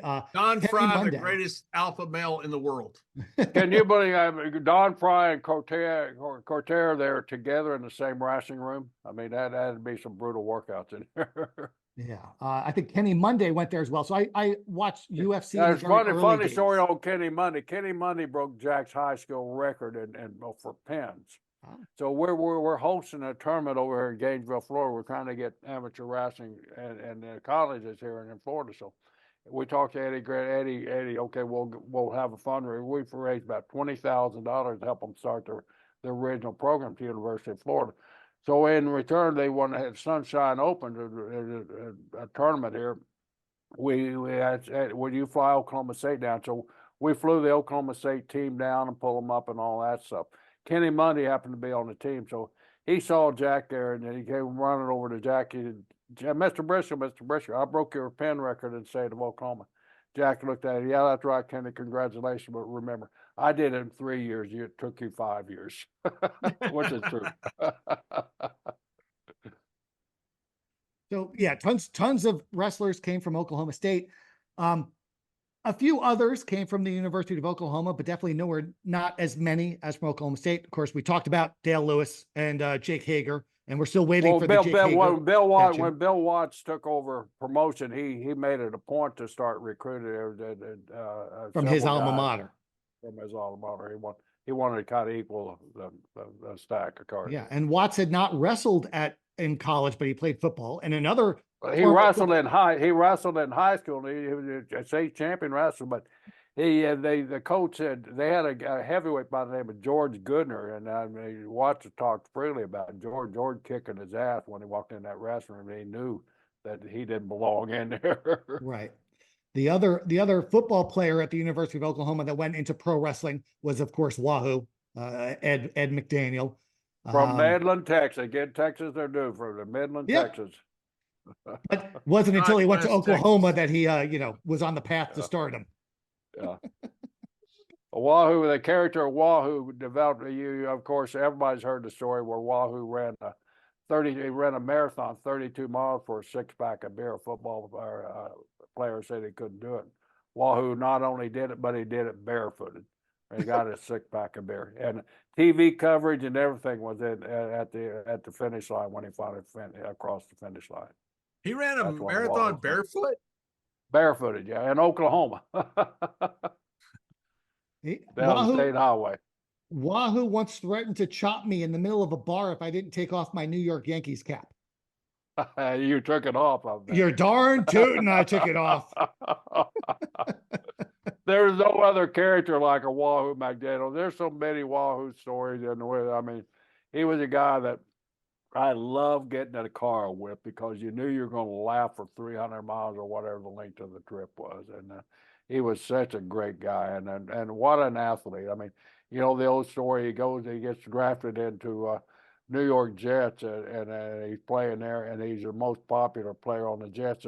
So Webb, Eubank wanted to draft Broadway Joe Namath out of Alabama. There you go to Alabama again. So the announcer, of course, that old legend, guess who? And they Wahoo.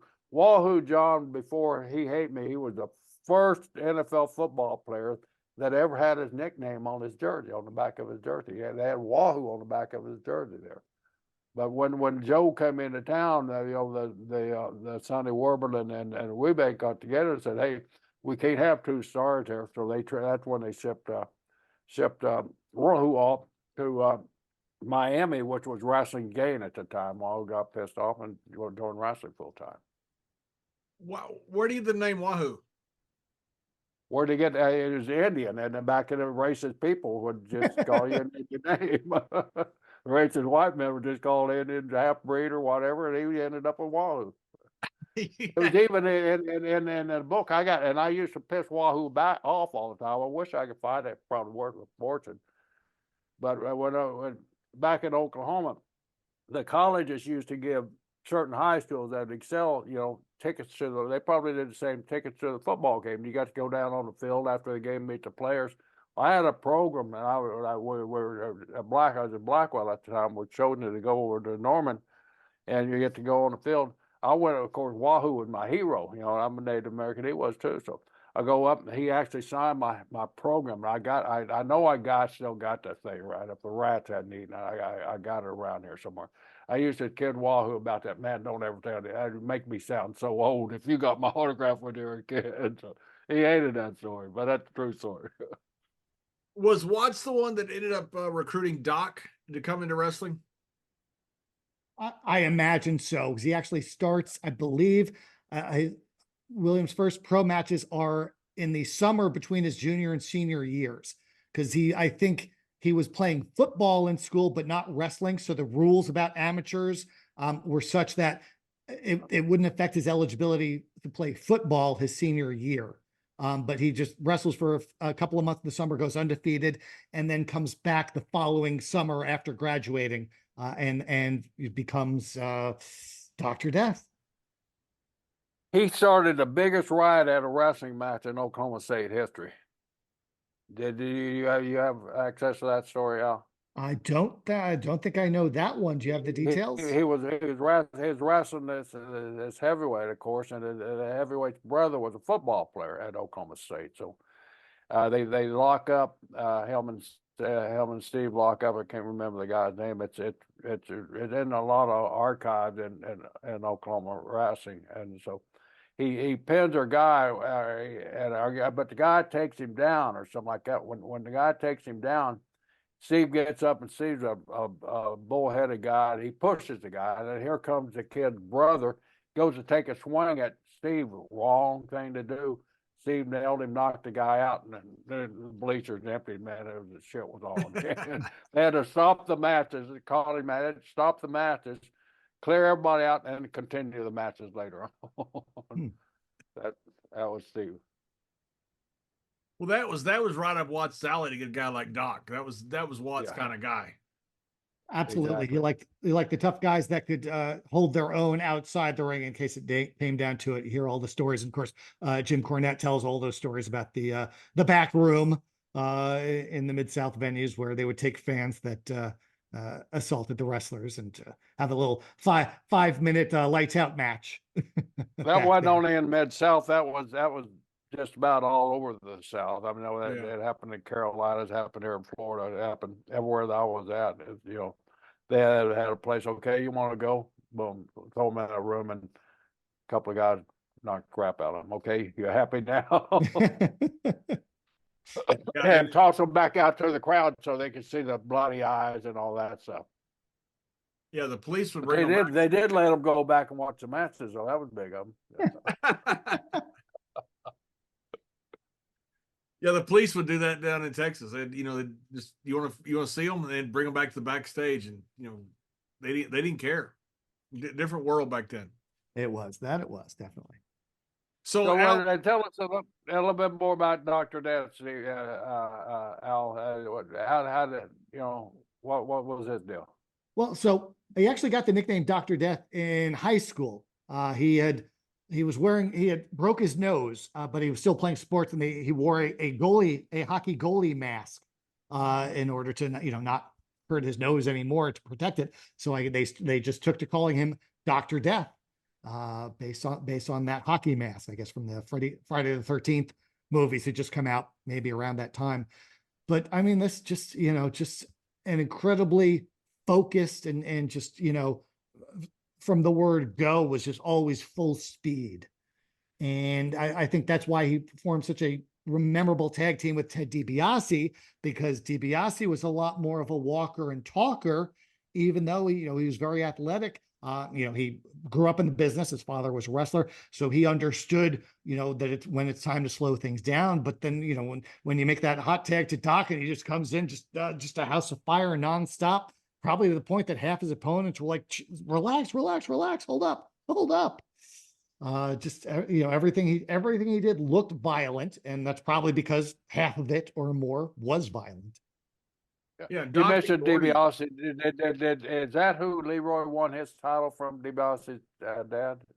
He Hodge? wanted a Or few. was it Hodge won it for his first title from DiBiase? DiBiase, I think, came along sort of in between the two. Hodge first won it from Savoldi, and Savoldi had, I think Savoldi won it from DiBiase, and then he did that's where it is. He did a couple of quick switches with Dory Sr. and with Pampero Firpo, a couple others, and then Hodge gets it. And like I said, for 11 of 13 years, Hodge holds the title. He loses it to Hiro Matsuda. He does some short-term title switches in Little Rock that aren't acknowledged outside of Little Rock. A couple of times he actually is forced to relinquish the title because of car accidents, not just the famous one in 1976, but there were two others that happened. One was, I think, in 1966, where going from Wichita Falls to Oklahoma City, he gets in a car accident, is hospitalized, but checks himself out of the hospital because he needs to make the town later that night. He wrestles against Lorenzo Parente. And I don't know if this was real or not, but during the match, Hodge collapsed and they stopped the match and give it to Parente. I have no idea if they just made a storyline out of the legitimate accident or this legitimately happened, but Hodge ends up missing his time. And so Parente is acknowledged as champion around the territory. It loses it to Joe McCarthy, not the Senator Joe McCarthy, but the wrestler Joe McCarthy. And then when Tiger Joe McCarthy, who was billed as the uncle of Tarzan Baxter. Tarzan Baxter, right. And Hodge there were a bunch of those tough ass Tennessee guys, that Ronnie Atchison, all those guys that would come through Oklahoma. I was always in all those guys because they had such an aggressive, tough ass style. I mean, it was unbelievable, their intensity in the ring. Can you tell us why? I got my own opinion. I got through the grapevine that I heard. Why Daddy? Because there was such great respect with Lou Thesz and Daddy Hodge. I mean, great admiration among the two. Why Daddy was never considered to take a step up? I don't know the reasons. There's probably several different reasons. I do know Hodge spent most of his career in Oklahoma. He liked to stay close to home. He still lived in Perry. He married, I believe it was his high school sweetheart, but Dolores. Of course, he did tours of Japan. He would, for a time, there are times where you go spend a couple of months in Tennessee or Portland, but for the most part, he's a homesteader. He's got, by 1970, he's got 5% of McGuirk's territory. Watts had a small piece. Vern and Fritz have small pieces as well. I think Hodge was happy where he was. And he would, when Thesz would come in, he'd come in for a week at a time and he'd wrestle, different guys every night, but almost every stint that Thesz would have, he would face Hodge at least once.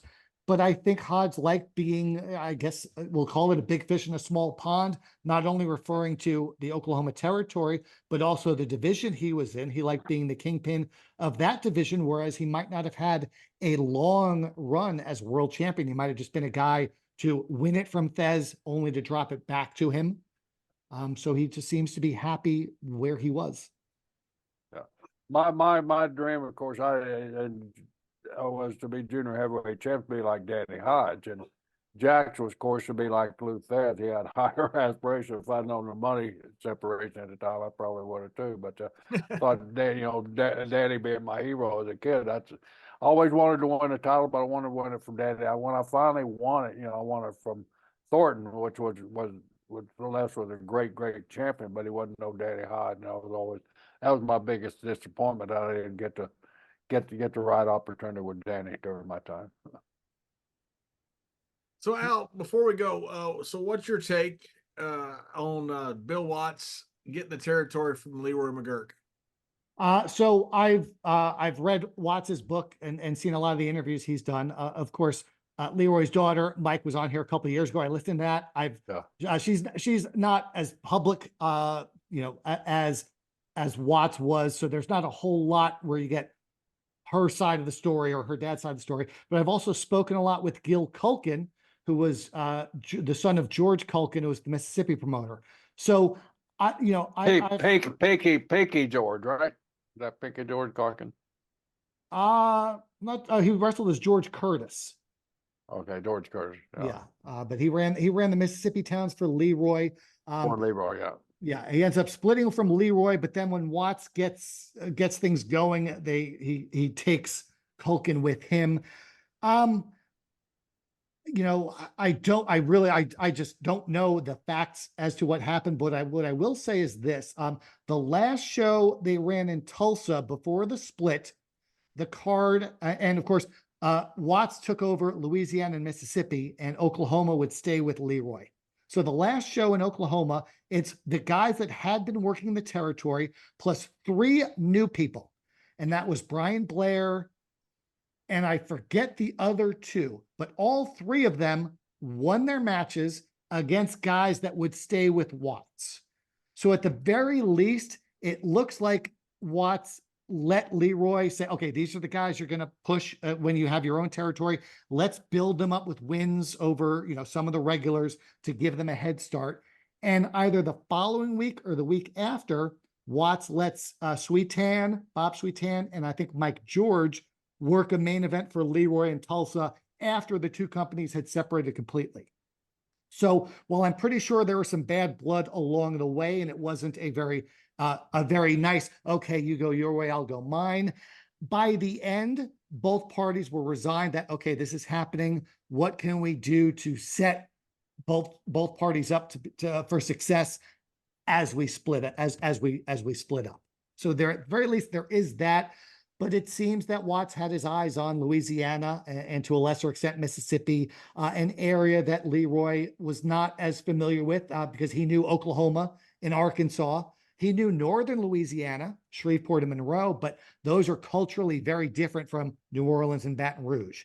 And I think Watts felt they were missing out on opportunities. Even though they started running the Superdome, Watts felt there was just more money to be made in Louisiana, and Leroy was focused on what he knew, which was Oklahoma. So it led to a split, and it probably would, got dirty and got heated at some points. But that's how the wrestling business always has been. People are always looking to, if they think they can do better, sometimes by hook or by crook. Danny wasn't included in that split either, right?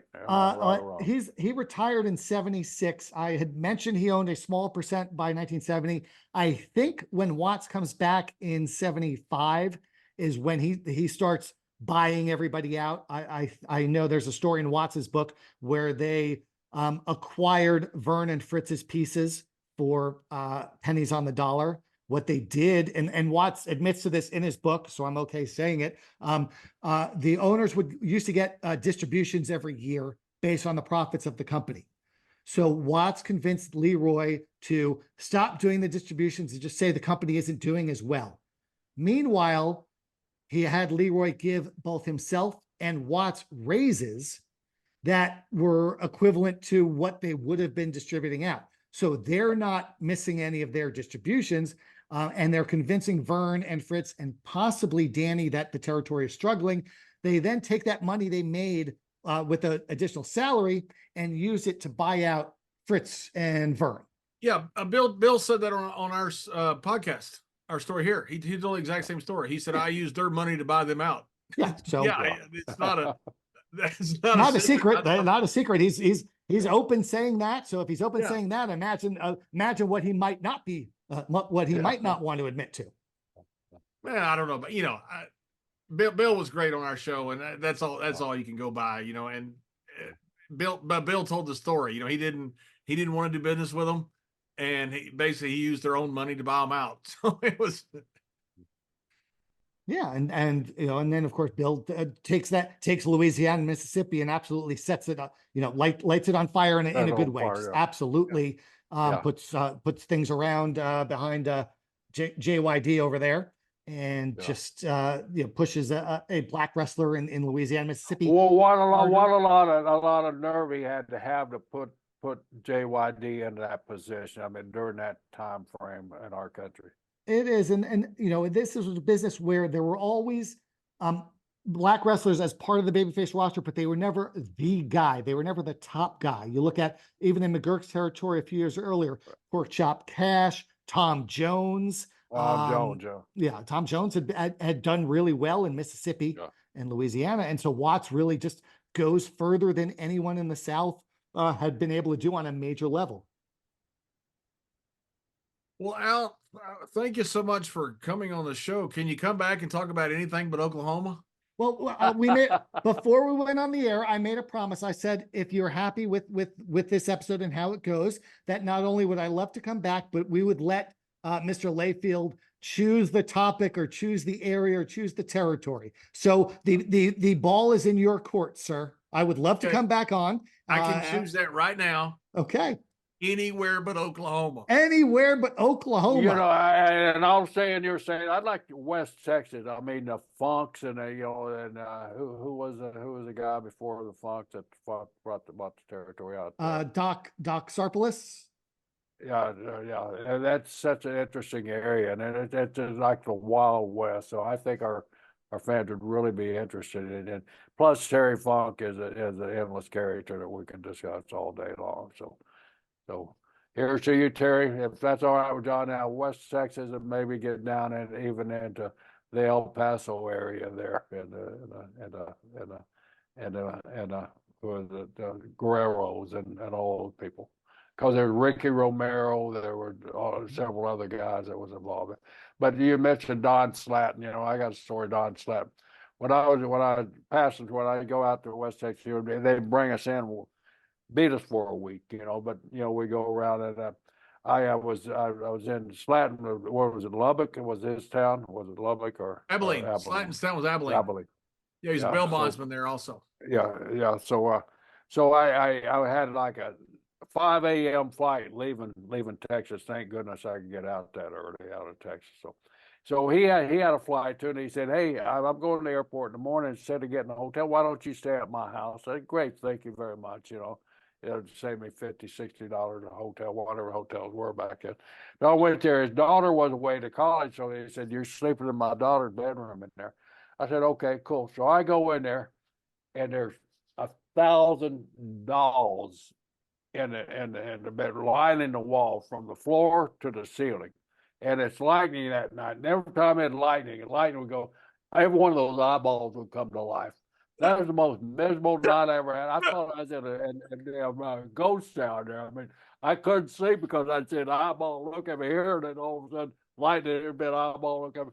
I didn't get a second sleep next day. I said, thanks for the night there. But yeah, that was Don Slatton. And what an interesting character he was with Billy. Yeah, in West Texas, we just had Baby Doll on, whose your parents were the promoters in Lubbock.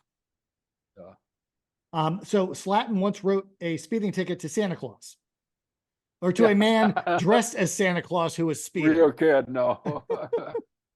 You talked about the dolls. You reminded me a few years ago when I was in Cincinnati, I was looking for something to do, and there's something called the World Puppetry Museum.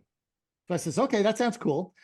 It's someone's garage. It's just in a residential neighborhood. Someone sort of converted their garage into this museum, and the first room they take you into has dolls in glass cases, from Jeff Foxworthy and all the great, and then after they give you the tour of that room, they then take you to a second room, and you walk in and the lights are off, and they turn the lights on, and it's set up like a classroom with all these little desks with puppets in every desk, all staring right at you as you walk in the door. It's one of the scariest things I've ever encountered in my life.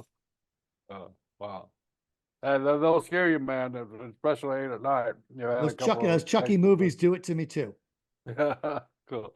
Well, Al, we really want to thank you. We would like to have you back and then maybe what tell us about your book. Where can they find your books and what's going on with that? So I've got 4 books. The first 2 actually cover Leroy McGuirk's territories in the first 6 years of the 1970s. My third book covers Central States. My fourth book covers Gulf Coast Championship Wrestling. They're all available worldwide on Amazon. Don't you have one on Mid-Atlantic? You got one on Mid-Atlantic? I don't. I know there's already a series of good books on Mid-Atlantic written by Dick Bourne from the Mid-Atlantic Gateway. So I'm trying to focus on territories that don't already have books or historians out there. But you can buy them on Amazon. Is there anything on Arizona? Because that's a forgotten place too. I've been researching Arizona in the 1960s, and man, the number of stars that went through there. They ran the building they ran in Phoenix was actually called Madison Square Garden, a different one than the one in New York. Yeah. But at one point they're running it twice a week, so they must have been drawing really well in Phoenix. But it's just another of those forgotten territories that is almost dead by the 70s, and then Chris Colt did his best to finish things off with his antics in the 1970s, burning the flag. I think that was in the late 60s. But yeah, and of course, if I don't know when you'll have me back on the podcast, but I look forward to seeing hopefully both of you, but certainly you, Gerald, in July in Waterloo, Iowa at the Tragos Thez Hall of Fame weekend, July 18th through 20th. And Gerald, as far as I know, I am bringing a friend this year. The co-host of my podcast, which is called Charting the Territories. His name is John Boucher, and I think I have convinced him to come along this year. So I am bringing a friend. Well, just great. Like We're honoring you. It's all about Al that weekend. So well, a few other people as well. Tom Pritchard, Arn Anderson, a few others. TBD to be announced. But I'm again really honored. It'll be my third time. Don Fry that we brought. We talked about him. So yeah, that's really honored to be receiving the Jim Melby Award for my work as an historian and an author. And did you know Jim at all? Did you know Jim?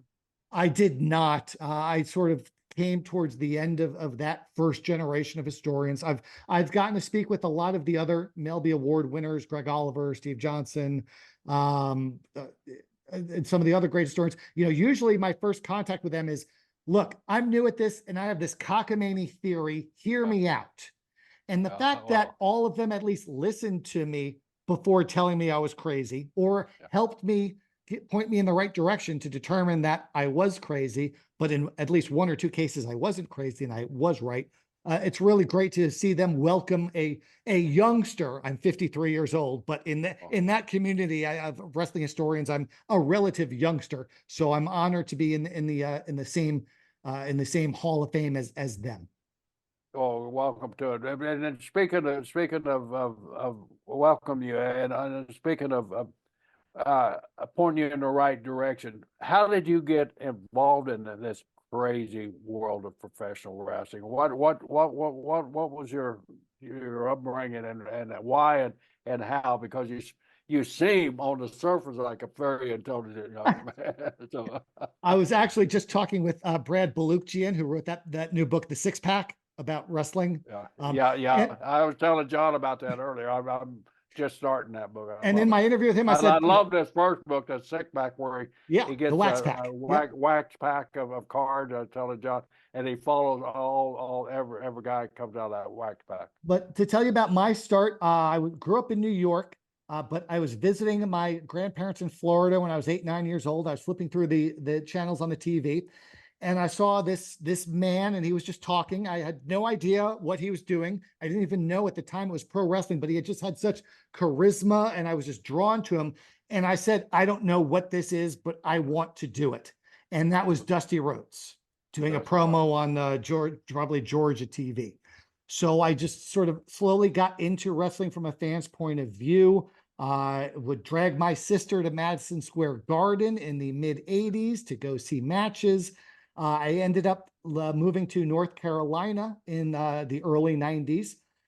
And I went to a local show, and I convinced one of the wrestlers, a guy by the name of Casey Thunder, that I would be good as a manager, because I knew I was not going to be an athlete. I was not going to be able to wrestle, but I thought being a manager might be my way in, because I seem to have a knack for annoying people with my voice. So he sort of took me under his wing. I eventually got a great seasoning and training from Bo James in Eastern Tennessee, another guy who's a great historian. Some of the most valuable lessons I learned as a manager came from Brian Hildebrand, who I got to work with a lot in Tennessee in the late 90s. and I actually was out the big show they did for him in Pittsburgh, which had guys from WWF, WCW, and ECW. I was on that. I got to manage Bill DeMott against a guy named Cody Michaels, who was managed by Cornette. So I got to work opposite Wow. Cornette, which again, you know, as a kid growing up and following these wrestlers, Cornette and Heenan were my two favorites. So I got to work with one of my two idols. Also started a website called Woo Wrestling in the late 90s. That was one of the first websites to cover independent wrestling. I thought I left wrestling for good in 2007 when I had gone back to school and graduated and got a grown-up job. But you can never truly leave. What? I was an actuary. I worked for a consulting firm in Atlanta.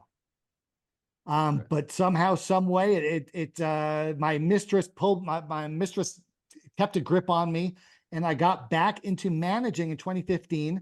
And then I broke my leg in 4 places during a show, working for Luke Gallows in Barnesville, Georgia. And I decided at that point I was never going to take another bump again.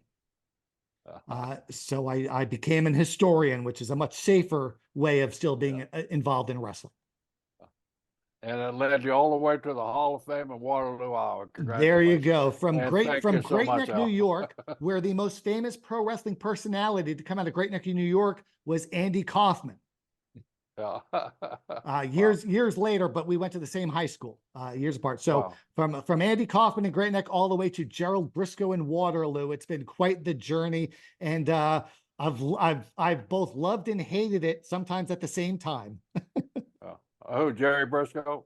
No, wrestling. I feel the same way about Jerry Brisco. You love Gerald Brisco, JBL. We all know it. You just put on this act to, you know, for show, but deep down you love that man, and he's a national treasure. So why shouldn't you? He is a national treasure. We'll see you. We'll see you in the Hawkeye State in July 18th through 21st. So looking forward to it very much. So thanks, guys. Maybe I can.